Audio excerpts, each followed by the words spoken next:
एक एग्जाम्पल करते हैं। एग्जाम्पल में हमें एक कंजर्वेटिव फोर्स दिया गया है। कंजर्वेटिव फोर्स है एक्स आई cap plus y j cap. हमें फाइंड करना है, find potential energy at A point 2,3 if potential energy at origin is 0। ठीक है, तो इस क्वेश्चन में हमें पहले ही हिंट दे दिया गया है कि जो ऑरिजिन है वो अपना रेफरेंस पॉइंट है। ऑरिजिन पर पोटेंशियल एनर्जी क्योंकि 0 लिया गया है तो उसको हम लोग रेफरेंस पॉइंट मानेंगे। ठीक है, तो अभी जो हमने फॉर्मूला ड्राइव किया था उस फॉर्मूले को यहाँ पर लिखते हैं, f x d x f y d y minus f z d z. ठीक है, x1 to x2 y1 to y2 z1 to z2, जिसमें हमें ये बताया गया था कि x1 y1 z1 जो है वो रेफरेंस पॉइंट होता है, यानी ये जो है ये है अपने लिए x1 y1। ठीक है, अच्छा, और x2 y2 z2 वो पॉइंट होता है जहाँ पर हमें पोटेंशियल एनर्जी फाइंड करनी होती है, जहाँ पर u का वैल्यू कैलकुलेट करना है। तो यहाँ पर ये जो है ये अपने x2 y2 हो गए।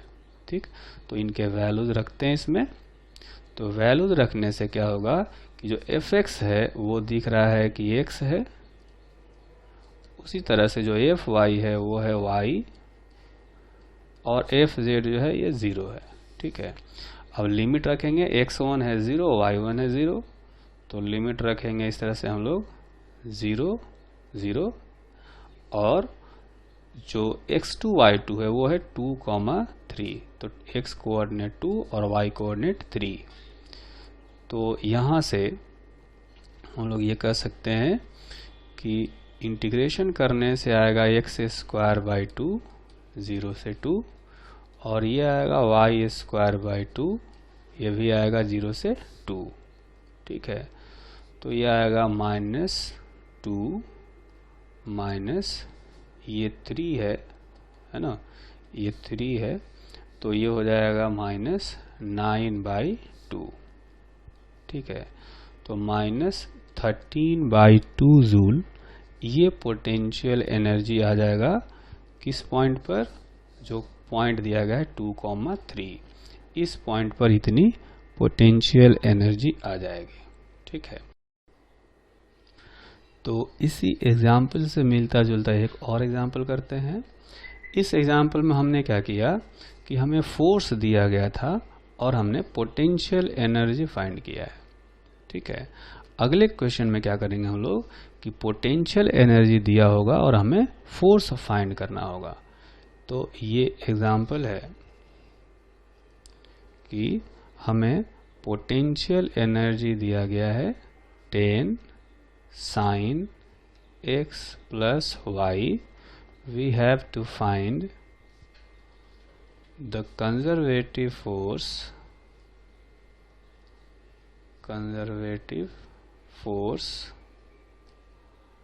at point 0, π/4। ठीक है, इस पॉइंट पर हमें कंजर्वेटिव फोर्स की वैल्यू फाइंड करनी है। ठीक है, तो जो फॉर्मूला हमने सीखा था कि अगर पोटेंशियल एनर्जी दिया हो तो कंजर्वेटिव फोर्स कैसे फाइंड करें, उस फॉर्मूले को अप्लाई करते हैं। तो अगर एक्स डायरेक्शन में फोर्स का कंपोनेंट फाइंड करना हो तो हम लोग पार्शियली डिफरेंशिएट करते हैं पोटेंशियल एनर्जी को एक्स के रेस्पेक्ट में। तो डिफरेंशिएट करने से क्या आएगा, -10, इस साइन x प्लस वाई का डिफरेंशिएशन हो जाएगा cos x plus y into, फिर इस अंदर वाले टर्म को चेन रूल से डिफरेंशिएट करेंगे तो इसमें y को कांस्टेंट माना जाएगा क्योंकि हम लोग x के रेस्पेक्ट में पार्शियली डिफरेंशिएट कर रहे हैं। तो y का डिफरेंशिएशन होगा 0 और x का डिफरेंशिएशन हो जाएगा 1। तो अल्टीमेटली यह हो गया -10 cos x प्लस वाई। उसी तरह से y डायरेक्शन में कंपोनेंट फाइंड करना हो फोर्स का, तो y के रेस्पेक्ट में पार्शियली डिफरेंशिएट करेंगे, तो -10 फिर से साइन का आ जाएगा cos x प्लस वाई। अब यहाँ पर चूंकि y के रेस्पेक्ट में डिफरेंशिएट कर रहे हैं, तो y का डिफरेंशिएशन आएगा 1 और x को कांस्टेंट माना जाएगा, क्योंकि y के रेस्पेक्ट में डिफरेंशिएट कर रहे हैं वो भी पार्शियली, तो x का जो डिफरेंशिएशन हो जाएगा 0। तो फाइनली ये जो टर्म है ये आया -10 cos x प्लस वाई। तो देखेंगे कि x वाला कंपोनेंट और y वाला कंपोनेंट दोनों की वैल्यू इक्वल आई है। ठीक है, तो इस तरह से जो कंजर्वेटिव फोर्स है अगर उसको लिखना हो तो हम लोग लिख सकते हैं -10 cos x plus y i cap, फिर -10 cos x plus y j cap, है ना। तो -10 cos x plus y common लिया जा सकता है और ये हो जाएगा i प्लस जे कैप। तो ये कंजर्वेटिव फोर्स हो गया किसी जनरल पॉइंट पर। ठीक है, लेकिन हमें किसी पॉइंट पर निकालने के लिए कहा गया। हमें एक पॉइंट दिया गया है 0,4, है ना। तो 0,π/4, तो इस पॉइंट पर हमें फोर्स की वैल्यू निकालनी होगी। तो कर सकते हैं is equal to -10 cos 0 plus π/4 I cap plus J cap, ये हो गया एट पॉइंट 0,π/4। ठीक, तो इसकी वैल्यू आएगी, ये cos π/4 होता है 1/√2, तो -5√2 आई कैप प्लस जे कैप, ये कंजर्वेटिव फोर्स की वैल्यू आ गई। अगर इसका मैग्नीट्यूड निकालना हो तो वो भी निकाल सकते हैं। ये आप देखेंगे यहाँ से आ जाएगा 10 न्यूटन का। ठीक है, ये भी न्यूटन में होगा।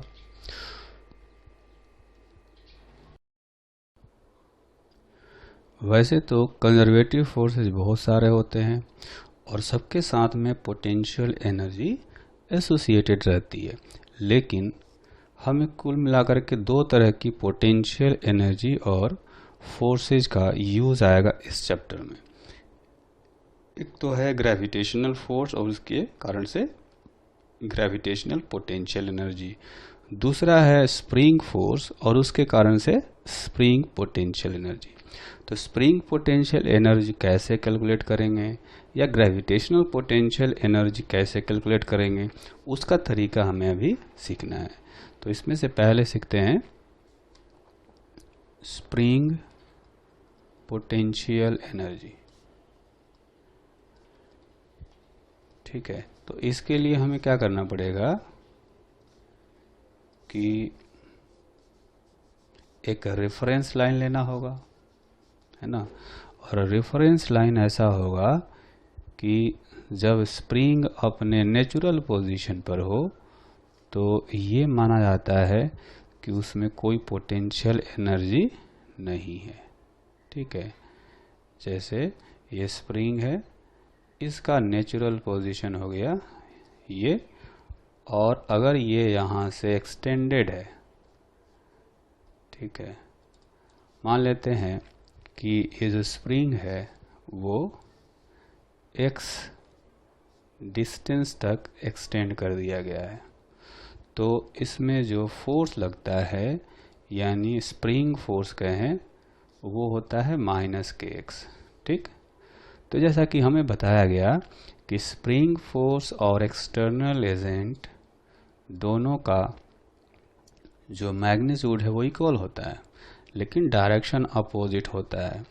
ठीक है, तो अगर हम लोग एक्सटर्नल एजेंट का जो फोर्स है उसकी वैल्यू निकालेंगे तो +kx आना चाहिए। ठीक है, साथ में ये भी कहा गया कि change in potential energy is equal to work done by external agent.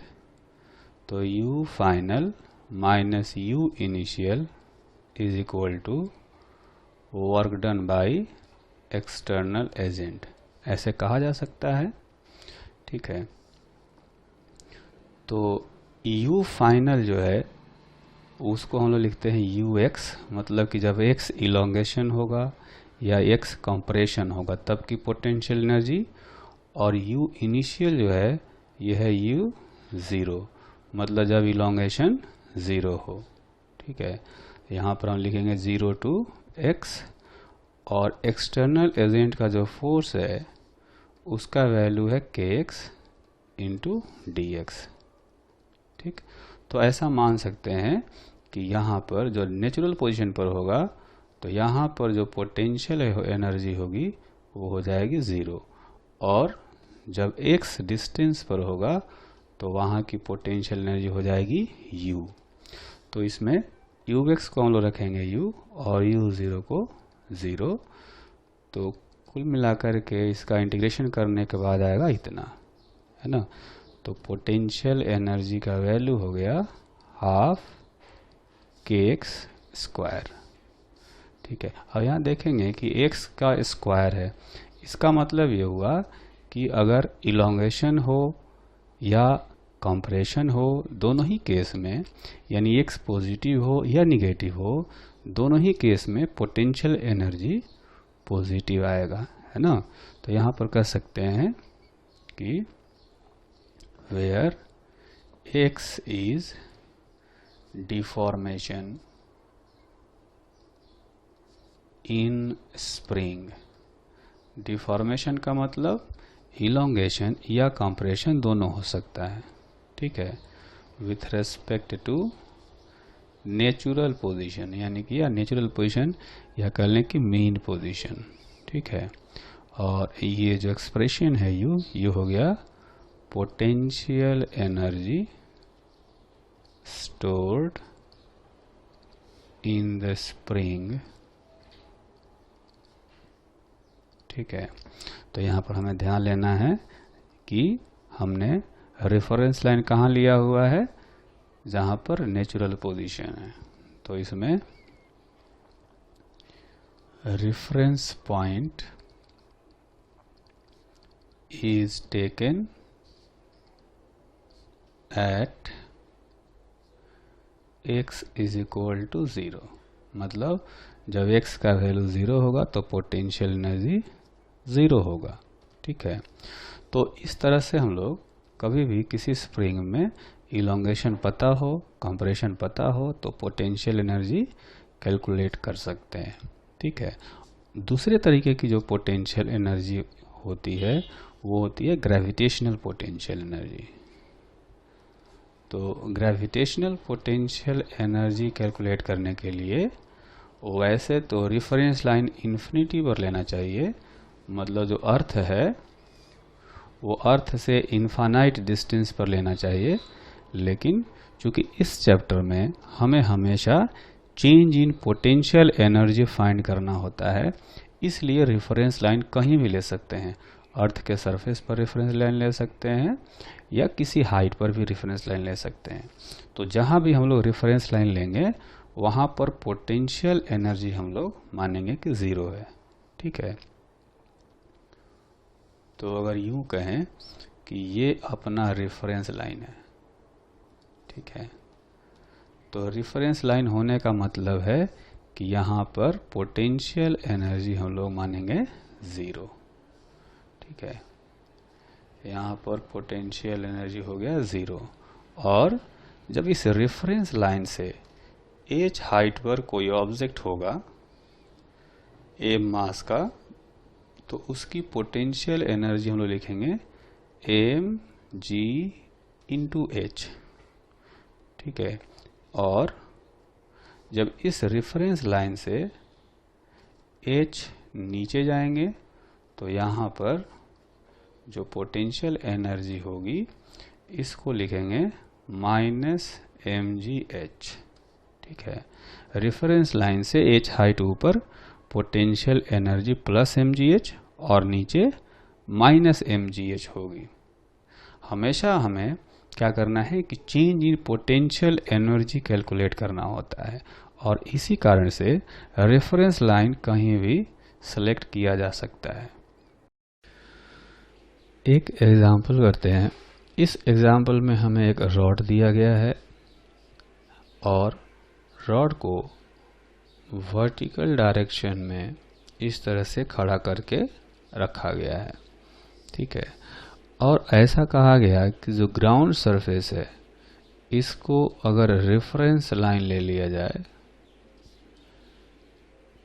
Ground surface को रेफरेंस लाइन ले लिया जाए, इस रॉड का मास है m और लेंथ है l, तो इसकी ग्रेविटेशनल पोटेंशियल एनर्जी निकालनी है हमें। Find gravitational potential energy of uniform rod. तो इसके लिए हमें क्या करना पड़ेगा कि दो मेथड है। एक तो सेंटर ऑफ मास का कॉन्सेप्ट है। सेंटर ऑफ मास का कॉन्सेप्ट अभी हमने पढ़ा नहीं है, इसलिए हम लोग क्या करेंगे, दूसरा मेथड अप्लाई करेंगे जो कि इंटीग्रेशन का मेथड होता है। यानी ऐसा करेंगे कि इस रॉड के ऊपर कुछ एलिमेंट्स लेंगे और हर एलिमेंट्स की पोटेंशियल एनर्जी निकाल करके हम लोग ऐड करते जाएंगे। तो क्या किया, ग्राउंड से x हाइट पर dx लेंथ का एक एलिमेंट लिया हमने, है ना। तो इस एलिमेंट का जो मास होगा वो कितना होगा, मास of small element of length dx at height x is dm is equal to, अब देखेंगे कि इसको मास बाय लेंथ करने से क्या होगा, यह आएगा मास पर यूनिट लेंथ, यानी कि यूनिट लेंथ का मास। अगर यूनिट लेंथ का मास इतना है तो जो dx लेंथ है इसका, उस dx लेंथ का मास कितना होगा, तो dx से मल्टीप्लाई कर देंगे, ठीक है। तो ये उस एलिमेंट का मास हो गया।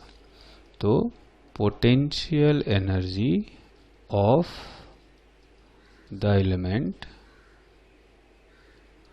du is equal to, potential energy लिखेंगे उसका mass into g into height. जैसा कि हमने पहले पढ़ा कि ये होता है mgh, तो मास इंटू जी और इसका हाइट h के जगह पर x है, ठीक है। अब इसको हम लोग क्या करेंगे, अगर इंटीग्रेशन कर देंगे तो पूरे रॉड का पोटेंशियल एनर्जी आ जाएगा, ठीक है। So potential energy of rod is equal to u is equal to integration of du means integration of dmgx, और x का वैल्यू हम लोग 0 से l तक इंटीग्रेट करेंगे। तो जो dm है, dm की वैल्यू पहले यहाँ से सब्स्टिट्यूट करेंगे तो आएगा m by l into D x, ये तो हो गया dm into g into x. इसको इंटीग्रेट करना है 0 से l तक, तो ये हो गया m g by l x dx 0 to l, ठीक। अब क्या है कि इसको इंटीग्रेट करेंगे तो x dx का इंटीग्रेशन हो जाएगा l स्क्वायर बाई 2, यानी u जो है वो हो जाएगा mg l बाई 2। तो इस रॉड की पोटेंशियल एनर्जी इतनी आ जाएगी, ठीक। उसी तरह से मिलता जुलता एक और एग्जांपल करते हैं छोटा सा। इस एग्जांपल में हमें एक हेमीस्फेयर दिया गया है और इस हेमीस्फेयर पर एक चेन को इस तरह से रखा गया है, ठीक है। और इस चेन की जो पोटेंशियल एनर्जी है उसकी वैल्यू हमें कैलकुलेट करनी है। इसमें भी ग्राउंड सरफेस जो है, ग्राउंड सरफेस को हम लोग रेफरेंस लाइन लेंगे। यहाँ पर हम लोग लेंगे रेफरेंस लाइन, यानी यहाँ पर पोटेंशियल एनर्जी 0 है। ठीक, इस चेन का मास m ले लेते हैं और साथ में इस हेमिस्फीयर का जो रेडियस है ये है r। तो हमें क्या करना है, we have to find the potential energy of chain. जिस पोजीशन में रखा गया है उसी पोजीशन में इसकी पोटेंशियल एनर्जी फाइंड करनी है। ठीक है, तो हम लोग इस तरह से ऐसा करेंगे कि यहाँ पर इस चेन पर एक छोटा सा एलिमेंट लेंगे। ठीक है, ये इस तरह से लेंगे कि वर्टिकल से थीटा एंगल पर डी थीटा एंगल सबटेंड करने वाला एक एलिमेंट लेंगे। ठीक है, ये जो एलिमेंट है ये कुछ ऐसा दिखेगा, है ना, ये एलिमेंट हो गया। अब इस एलिमेंट का लेंथ निकालना हो तो ये हो जाएगा r इंटू डी थीटा, है ना। ये जो आर्क लेंथ है, छोटा सा जो एलिमेंट है, इस कह सकते हैं कि एक सर्कुलर आर्क है छोटा सा, जिसका रेडियस है r और एंगल सबटेंड कर रहा है डी थीटा। तो ये हो गया इसका लेंथ, वो हो गया r इंटू डी थीटा। ठीक है, तो उस छोटे से एलिमेंट का अगर मास कैलकुलेट किया जाए, mass of small element Tm is equal to, इसमें भी हम लोग क्या करेंगे कि मास बाई लेंथ इनटू, ये तो क्या हो गया mass by length, total length मान लेते हैं L है, तो मास बाई लेंथ ये क्या हो गया यूनिट लेंथ का मास। तो यूनिट लेंथ का मास इतना है, तो r डी थीटा जो लेंथ है इसका एलिमेंट का, उसका मास कितना होगा, तो लेंथ से मल्टीप्लाई कर देंगे, है ना। अब इसके बाद हम लोग क्या करेंगे कि जो dm का वैल्यू है उसको थोड़ा सा और सिंपल तरीके से लिख सकते हैं। जो लेंथ है उसको हम लोग r के टर्म में लिख सकते हैं। ठीक है, ये देख सकते हैं कि ये क्वार्टर सर्किल जैसा दिख रहा है, तो जो सरकमफेरेंस होता है उसका 1/4 के इक्वल इसका लेंथ हो जाएगा, यानी कि 2πr/4। ये टोटल लेंथ होगा इस चेन का, है ना, into r into D theta. ठीक, तो इसमें से हम देखेंगे कि जो r है वो कैंसिल हो गया, तो r कैंसिल हो जाएगा तो बचेगा 2m D theta divided by पाई। ये इस एलिमेंट का मास हो गया। अब इसका जो हाइट है, इस एलिमेंट का हाइट देखेंगे ग्राउंड से, तो इसको हम लोग ऐसे फाइंड कर सकते हैं, ये एंगल थीटा है तो ये वाला एंगल भी थीटा होगा, है ना। तो ये हाइट हो जाएगा r cos थीटा। ठीक, तो इस तरह से हम लोग ऐसे कर सकते हैं कि इस एलिमेंट की जो पोटेंशियल एनर्जी होगी वो हो जाएगी उसका mass into g into height. Height r cos theta आया है यहाँ से, ये वाला जो हाइट है। ठीक है, अब इसको क्या करेंगे, अगर हम लोग इंटीग्रेट कर दें, ये हो गया पोटेंशियल एनर्जी ऑफ एलिमेंट। अब अगर पूरे चेन का निकालना हो तो इसको इंटीग्रेट कर देंगे, तो potential energy of chain is equal to u is equal to integration of du, means integration of dmg r cos theta. ठीक है, और थीटा का जो वैल्यू होगा आप देखेंगे कि 0 यहाँ पर थीटा आएगा और π/2 यहाँ पर आएगा। तो थीटा का वैल्यू 0 से π/2 तक इंटीग्रेट करना है। ठीक है, अब dm की वैल्यू जो हमने यहाँ कैलकुलेट करी है वो वैल्यू रखेंगे तो आएगा 2m d theta divided by pi into g into r into cos theta, और लिमिट रखेंगे 0 से π/2।